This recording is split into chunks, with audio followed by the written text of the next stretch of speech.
In this video, I'm answering your questions from this month's comments section on my YouTube channel. There have been some great questions, some odd comments, and some I probably shouldn't publish. But I want to give you some direct feedback, give some shout outs, and answer your questions.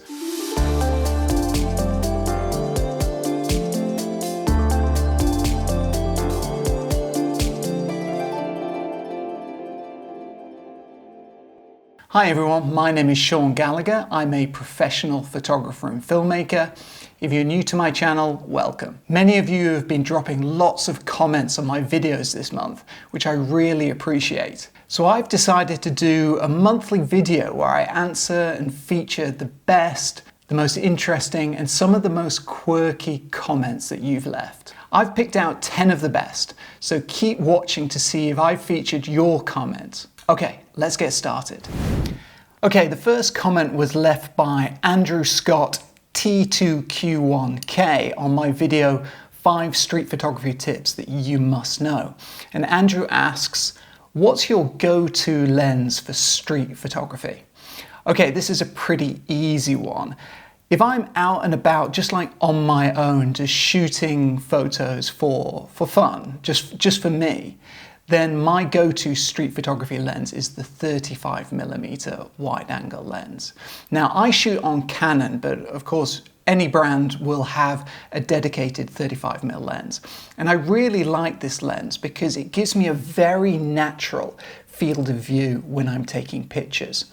And I've used this focal length for so long that even when I bring the camera up to my eye, I kind of already know what I'm going to see within the viewfinder because I'm so familiar with the 35mm point of view. And it's a very popular field of view with photojournalists, with street photographers, and it's just a very natural way of viewing the world, which I really like. Now, if I'm out and about doing assignments for clients, then I will probably use my 24-70mm lens, which is actually the lens that I have here on this camera. And I use that because the 24-70 is just a very versatile focal range. It gives me a chance to shoot images very wide at 24mm, or it lets me punch in much closer at 70mm. So if I'm working for a client where I need to produce lots of different images within one shoot, then I'll default to my 24-70 because it's so versatile. But if it's just for me, shooting on my own, shooting images for fun, I'll go to the 35mm as it's a wonderful way to look at the world. Okay, this next comment is also from the same video about street photography. Now, and this comment is from Eastern Canuck SG. And he said, patience and waiting for something to happen, someone to enter the scene, was something I learned a little while ago, and it was a light bulb or aha moment for me. Okay, that's a great observation. So Eastern Canuck SG has highlighted this idea about when you're doing street photography, one of my favorite techniques is to find a backdrop that you like. Now, it could be something on a wall, it could be just a general street scene that you find really interesting, and you choose that as your backdrop. And then once you've found that backdrop, you've found an interesting composition, then you simply wait for people to come in and out of your frame, and you're making the picture at that moment when those people or things that are coming in and out of your frame fall in just the right position. So that's what he's referring to here, is that idea of finding a great backdrop, composing a composition, and then waiting to make the picture. This is a great way to do street photography. And if you watch my video on street photography tips, you'll get some more ideas about how you can start making some more engaging street photos. Okay, these next comments came in on one of my latest videos, which was, are you close enough? How Robert Capa's rule can transform your photography. This video proved pretty popular recently, so I've got a few comments from that. So this first comment is from Mark Goostree 6334, and he says, my dad always said, fill your viewfinder with your subject. My son wanted to use my camera once at a family gathering. We got some really good pictures from a 10-year-old perspective that day. I love this comment. I really like the fact that you're giving your camera to your son, encouraging him to take photos. And I think having that child's eye perspective of something like a family event is a really unique way of documenting something that's so special. And giving your son advice, which you got from your father, about filling your frame, filling the frame with the action, getting close. I think that's a really great tip, and it sounds like you've got a young budding photographer there, so keep an eye on him. We might see him shooting professionally in the future. Okay, comment number 2 from the same video was from Ian F8554, and he said, Joel Meyerowitz said on record that he framed and then stepped back a foot or two to ensure he had everything he wanted in focus. I refer to his street photography with multiple layers and characters. I feel JM's work also had this emotional resonance. Yeah, I'm a huge fan of Joel Meyerowitz's work, and you know, in my video talking about Robert Capa and getting close, his approach to photography was very much embedded in the pure photojournalist's approach to photography, where he was getting really close to his subjects and really close to the action. Having looked at Joel Meyerowitz's work for many, many years, it's very clear that his approach to photography is quite different. Yes, he does have that feeling of being a little bit removed from the scene in comparison to, say, Robert Capa. But Joel Meyerowitz's work is still incredibly beautiful, and he has this amazing sense of the frame, amazing sense of composition and color and balance between the elements within the scene. So yes, he's still close. He's emotionally close to his subjects, as well as being somewhat physically close as well. So it's a combination, and I talk about that a lot more in my video about that balance between physical closeness and emotional closeness. And really, every photographer uses it in a different way.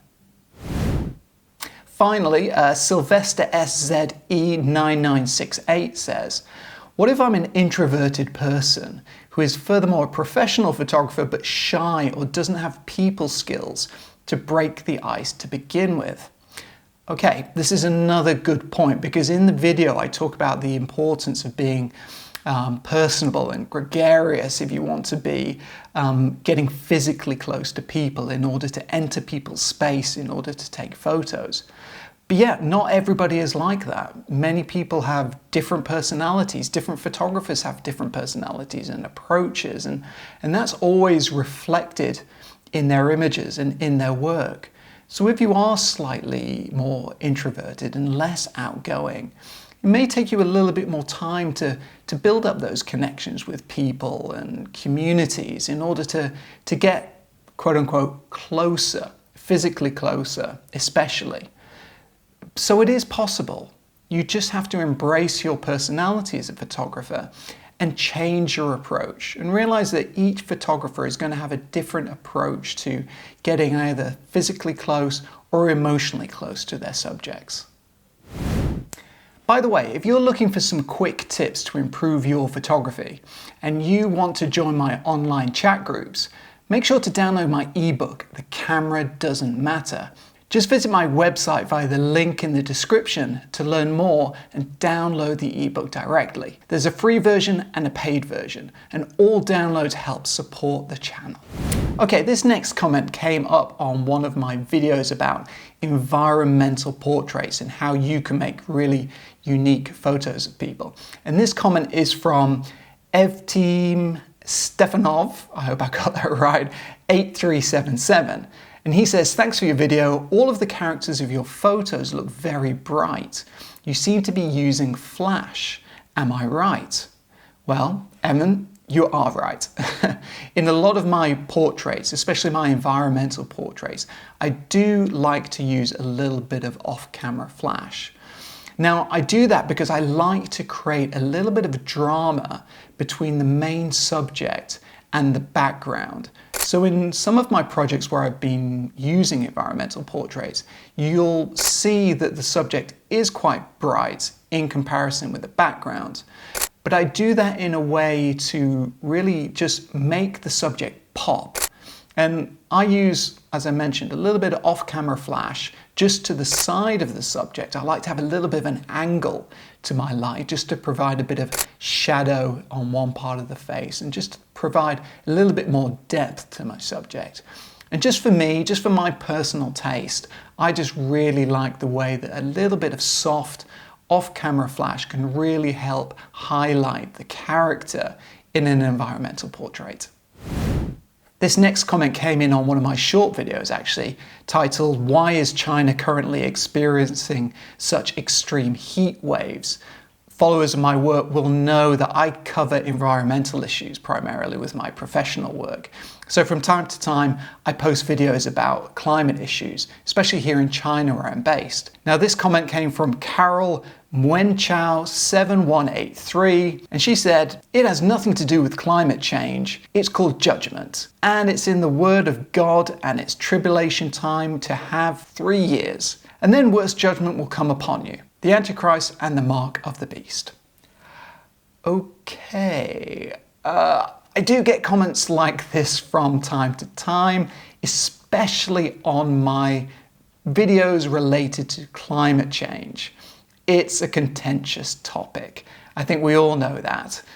Most of us accept climate change as fact, but whenever you post anything online about climate, you get these types of comments.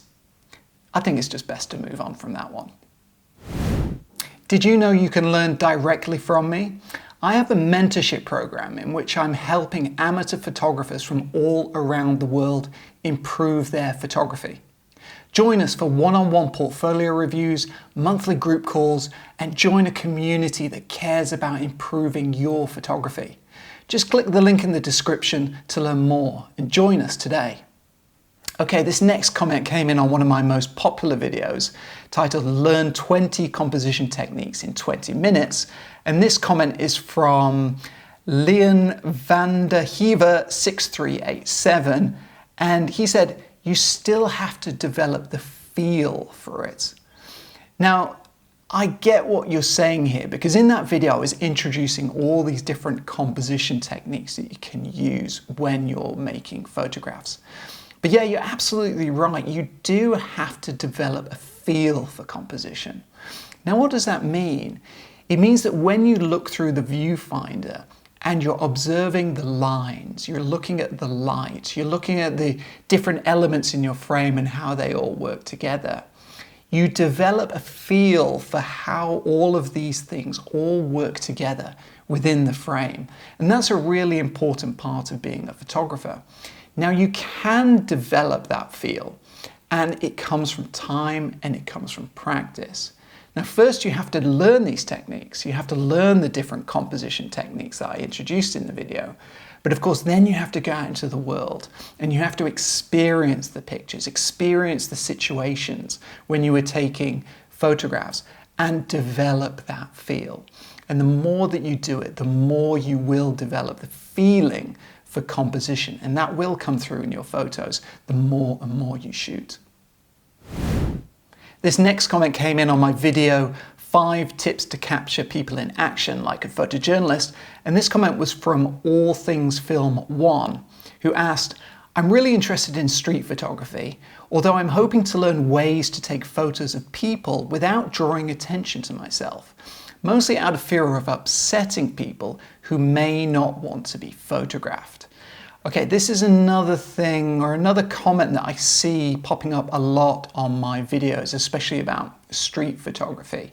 There's this fear that people have about going out onto the street and taking photos and drawing attention to themselves. You know, one of the techniques that I introduced in my street photography video was about trying to be a fly on the wall. And that's a concept whereby you're trying to blend in with the scene so that people aren't paying attention to you. And in the video, I discuss different ways about how you can do that. And one of the ways that you can do that is by spending time in places, in communities, so that people start to kind of forget about you as the photographer. So it might be something as simple as, you know, hanging out on a street corner at a coffee shop and sitting down, buying a coffee, and just getting people aware of your presence. They see your camera on the table, and just starting to take pictures very naturally, and people become aware of you and start to forget you because they see you as, not a threat. They see you as harmless. You're just there taking pictures. Or you might be working much deeper on a story within a community. And in that sense, you'll then want to spend more time in that community. And after a while, after people learn about you, your photography and what you're trying to do, people will start to kind of ignore you and not pay attention to you. And then it's at that point that you can really start making impactful photos, because people will stop paying attention to you.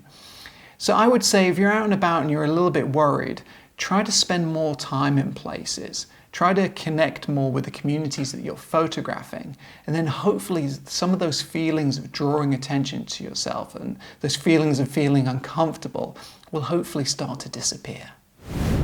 Okay, and the final comment came on my video, 5 advanced composition techniques used by pro photographers. And this comment came from It's Sam Lee Fitz, who said, I really like frames within a frame. I was re-watching Mike Flanagan's Haunting of Hill House, and I caught this a few times in the show.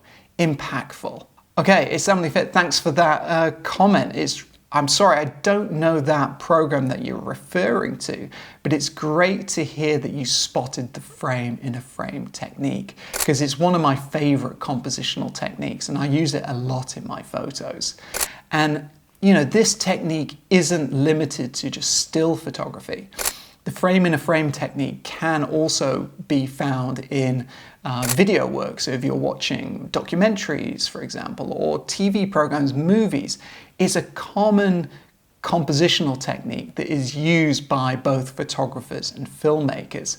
So I'm actually really glad that you saw that technique in my video and have now started to spot it when you're out and about or just watching your own favorite TV programs. That's really great to hear, because once you learn these composition techniques, you can't unsee them. So I'm really glad that this particular composition technique caught your attention and that you're starting to see it. Okay, that's all for this video. Thank you to everyone who took the time to comment on my videos. I appreciate all of them. I read every comment, so if you do leave a message, I'll do my best to write back to you.